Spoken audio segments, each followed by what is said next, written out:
I always start off with where I come from. And so my mother's from the south side of Chicago. My dad is from the west side. But I grew up navigating through the foster care system. My grandmother did get custody of me and my older sister, but she was paralyzed on one side. And so when she took custody, I experienced every level of trauma you can think of, every type of sexual, mental, physical, verbal abuse you can think of. And that's pretty much where, I kind of found my voice, I would say. At the age of 20, I got pregnant with my first son. Needed to get a job because I didn't want to be homeless again. And so I started working in a nursing home. And when I worked at the nursing home, I saw a lot of things that just were not morally okay. So that's how I got involved with my union, SEIU Healthcare. And there I began to learn more about what it meant to have worker power, how to organize thousands of workers across the state of Illinois and even across the country because we're a national union too. After a few years of being on staff with the union, I got tapped on the shoulder to run for office, to run for state representative.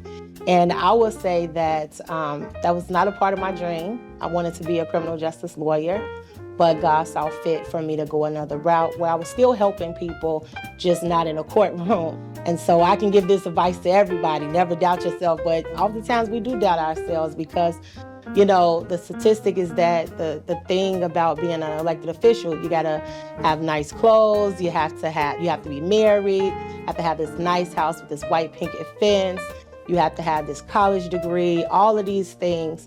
And I was like, well, I'm the opposite.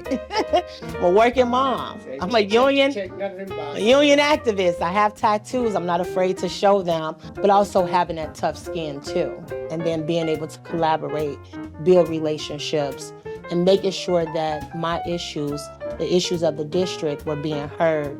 And the work that I have done along the years of being a state rep is what really helped me to become a state senator, is why I got the appointment.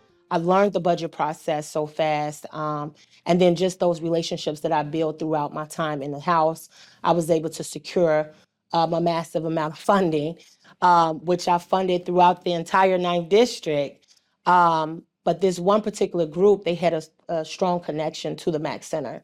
So I gave them some funding. I saw the work that they were doing. They were doing some amazing work. They still are doing some amazing work, Black Men United. And they introduced me to Ken, and I sat down with him, and I'll never forget that conversation. It was a long conversation, but it was just filled with so much knowledge about, the work that had been done throughout the years, the decades in that community, and how he wanted to build this partnership, which I always tell people, this position is not transactional.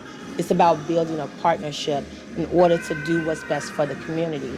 A lot of people always ask, what's your next move? My move is right here in the Senate, doing what I'm doing, and learning more about my role and what I can do to expand on what I've already done. And then also continue to give opportunities to those who have not had those opportunities. And, in hopes that, they can see the vision that I'm trying to implement here and that they're buying into it. They're taking ownership of it. Because again, a lot of people are thinking it's doomsday. It's really not. It's just about how do we redirect folks back into a time where we were relying on each other, we were building together, we were working with one another, and we weren't working in silos, but that we brought all of our resources back to our communities. We can have those Black Wall Streets. We got to be intentional about it.